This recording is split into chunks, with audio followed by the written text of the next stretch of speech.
시청자 여러분 안녕하십니까? 헬로티비 뉴스입니다.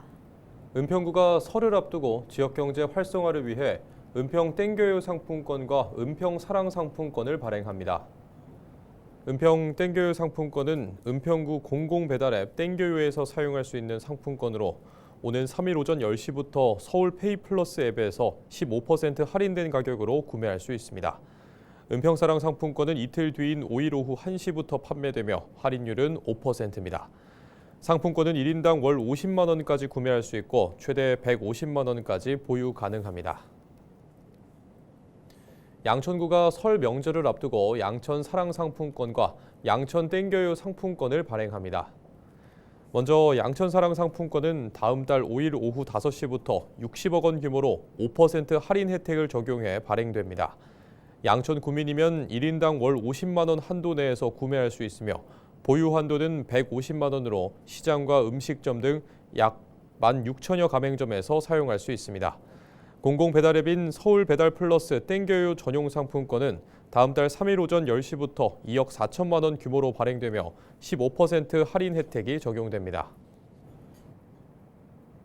서울시가 양천구 신정동 정비사업 지원에 나섰습니다.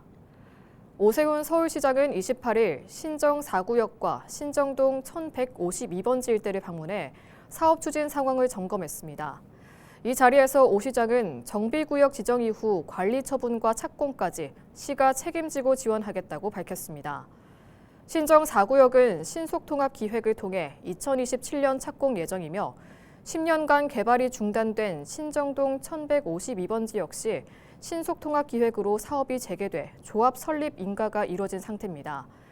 오세훈 시장은 답보 상태에 빠져있던 두 사업이 신속통합기획으로 급물살을 타고 있지만 부동산 규제로 지연이 우려되고 있다며 서울시가 할 수 있는 모든 범위의 지원에 나서겠다고 밝혔습니다.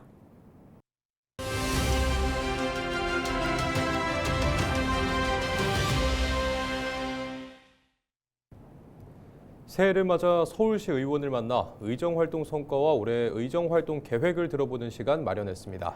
오늘은 서울시의회 교육위원회에서 활동하고 있는 최재란 서울시 의원을 손성혜 기자가 만났습니다.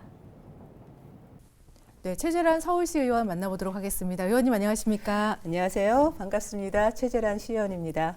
네, 의원님 시의원으로 지금 의정활동 시작한 지 3년 반, 이제 임기 막바지에 접어들었는데요.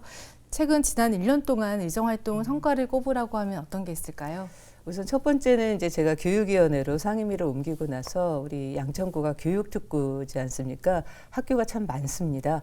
그래서 일단은 이제 학교 시설 환경 개선 위해서 이제 많은 예산을 확보하는 데 좀 주력을 했는데 좀 고무적인 거는 그동안은 사실 뭐 교장 선생님, 그러니까 학교와 이제 의원 간의 어떤 예산에 대해서 편성하고 집행을 했다면 저는 지금 학부모님들과 직접 소통을 통해서 실질적으로 현장에서 효율성을 좀 느끼는 효용성을 느끼는 그런 예산을 확보를 해서 굉장히 만족해 하시고 흡족해 하셨다. 그래서 저도 보람을 느낄 수 있었다. 이런 말씀을 좀 드리고 싶고요.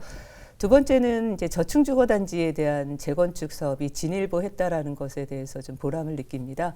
이제 아시겠지만 염창역 역세권 활성화 사업이 정비계획안이 통과가 됐어요. 이게 제가 임기 초기부터 정말 심혈을 기울였던 사업입니다. SH공사 사장을 현장에 직접 불러서 같이 황 의원님과 뭐 현장 점검도 하고 이렇게 쭉 했는데 이게 조건이 조금 부족한 부분이 있어서 생각보다 오래 걸렸어요. 그런데 결국은 좀 해냈습니다.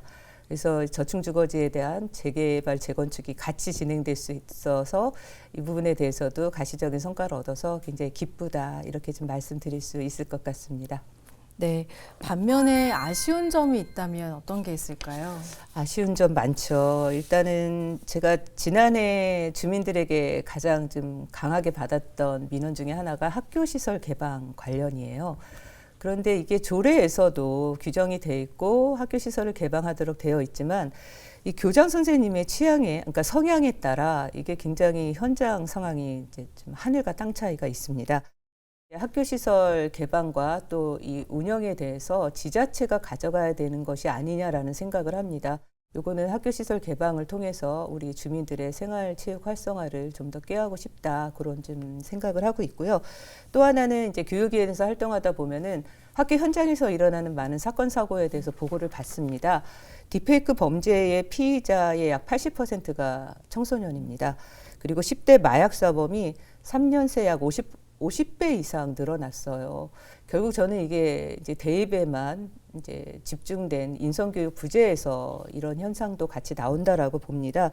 그래서 초등학교 저학년 때부터 자원봉사 활동을 통한 인성교육에 좀 매진하고 싶었고 교육청에도 지속적으로 요구를 했는데 이게 생각보다 좀 잘 실천이 안 되더라고요. 그래서 그 부분에 대해서 좀 아쉬움이 있지만 포기하지 않고 있습니다.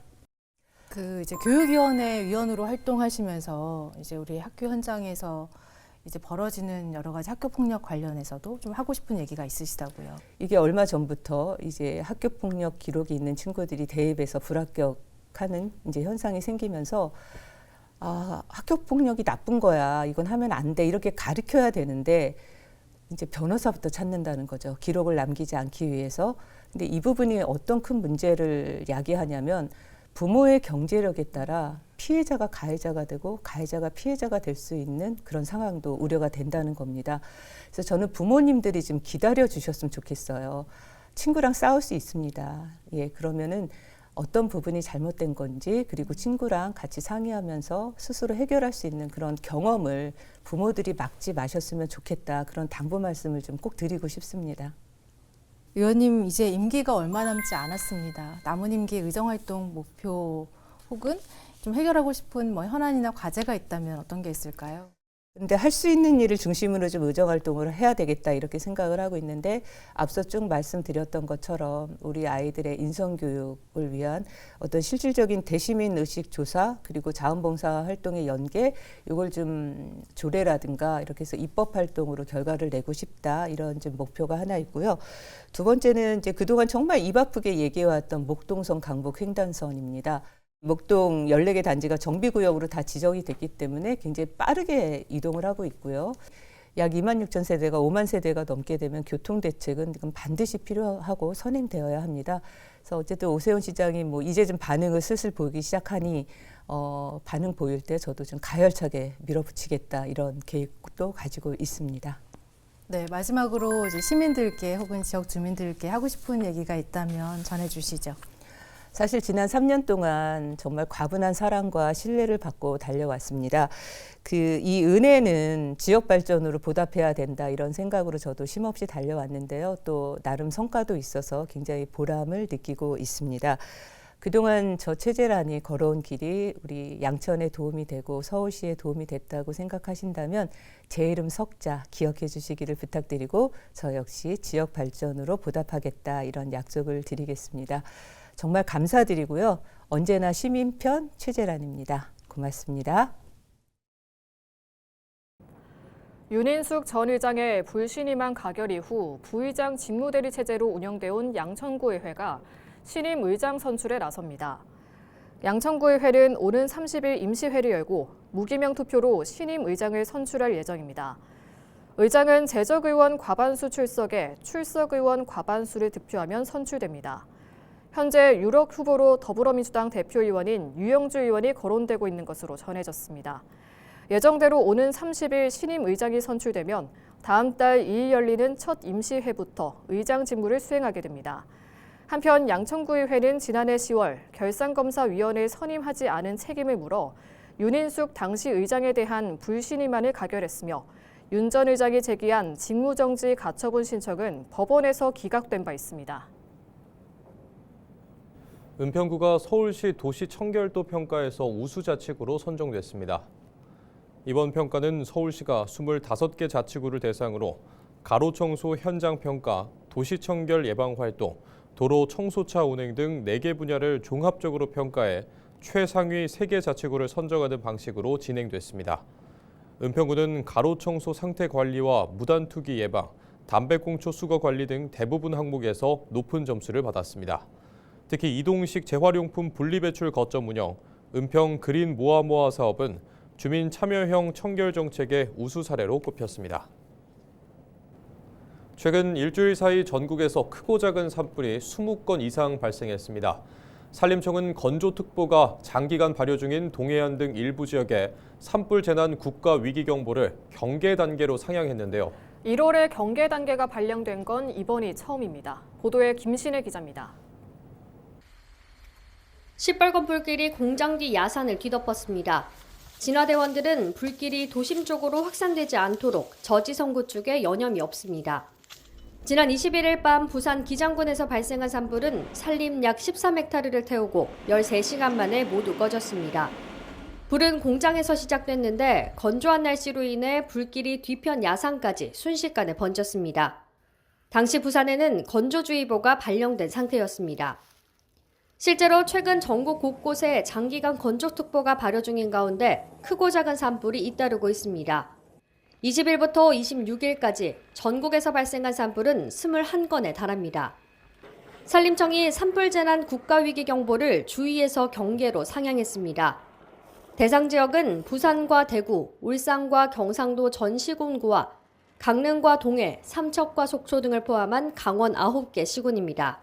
경계는 위기경보 4단계 중 3번째로 높은 수준으로 1월에 경계가 발령된 건 이 체계 도입 이후 처음입니다. 상중하라고 봤을 때 중정도 이상의 그런 위험 경보라고 보면 되는 거고요. 대형 산불이 발생할 가능성이 이제 높아지는 거고요. 산에 가실 때는 당연히 화기 소지는 불가능하시면 안 되는 거고요. 그다음에 주변에서 어떤 이유든 간에 불을 피우거나 이런 행동은 절대 금해해 주셔야 되는 거고. 경계 단계가 되면 해당 기관에서는 소속 공무원 6분의 1 이상이 비상대기해야 합니다. 또 산불 발생 취약 지역의 감시가 강화됩니다. 산림청 관계자는 작은 불씨가 큰 불로 이어질 수 있는 만큼 불씨 관리에 각별히 유의해 줄 것을 당부했습니다. 헬로티비 뉴스 김신혜입니다. 얼음판 위에서 즐기는 낚시나 썰매, 겨울철에만 즐길 수 있는 재미인데요. 하지만 자칫하다가는 물에 빠져 큰 사고로 이어질 수도 있습니다. 이런 사고를 대비해 소방당국이 겨울철 순환 구조 훈련을 진행했습니다. 정승환 기자가 현장 취재했습니다. 영도에 가까운 차디찬 수온. 입수하자마자 호흡 장비가 얼어붙을 정도입니다. 말 그대로 얼음장이지만 구조대원들이 망설임 없이 잠수합니다. 앞이 뿌연 수면 아래에서 서로를 의지하며 수색을 이어갑니다. 얼음구멍에서 40m가량 떨어진 지점. 구조 대상을 발견하자 들것에 실어 물 밖으로 옮깁니다. 얼음에서 위에서 육안으로 확인할 수 있는 게 위에서 물 수상에서 확인이 안 되기 때문에 물 안에서 그만큼 더 많은 위험이 도사리고 있고 생각보다 많이 어둡기 때문에 시야도 또 안 나오는 문제점들이 있습니다. 최근 3년간 겨울철 발생한 순환 사고는 총 4,300여 건. 이로 인해 156명이 목숨을 잃었습니다. 겨울철 순환 사고는 차가운 물로 인해 저체온증 발생 위험이 높아 더욱 위험합니다. 특히 얼음이 깨져 물에 빠졌을 경우 스스로 탈출하기도 쉽지 않아 빠른 대처도 힘듭니다. 육안으로 봤을 때는 그 얼음이 단단해 보이지만 물이 흐르고 녹기 때문에 그 얼음이 얇아질 수 있고 금이 가고 위험한 상황이 발생할 수 있습니다. 소방당국은 축제장같이 안전이 확인된 곳 외에는 얼음판에는 올라가지 말라고 당부했습니다. 또 물에 빠진 사람을 봤을 땐 곧바로 119에 신고하고 직접 접근하기보다는 긴 막대기 같은 사물을 이용해 구조를 시도하는 것이 좋다고 조언했습니다. 헬로티비 뉴스 정승환입니다. 경기도는 지난해 호우와 폭염 등으로 재해를 입은 친환경 농가 76군의 농작물 복구비 40%를 추가 지원한다고 밝혔습니다. 추가 지급액은 농작물 복구비의 40%로 모두 3,117만 8천 원입니다. 기존의 재해 복구비를 받은 농가 가운데 친환경 농가에만 추가 지원을 하는 것이어서 별도의 신청 절차는 없습니다. 도는 지난해에도 1차 추가 경정 예산에 친환경 농가 재해 복구비를 확보해 7월 4,867만 원의 추가 지원금을 전달하는 등 전국 최초로 친환경 농가 재해 복구비 추가 지원에 나섰습니다.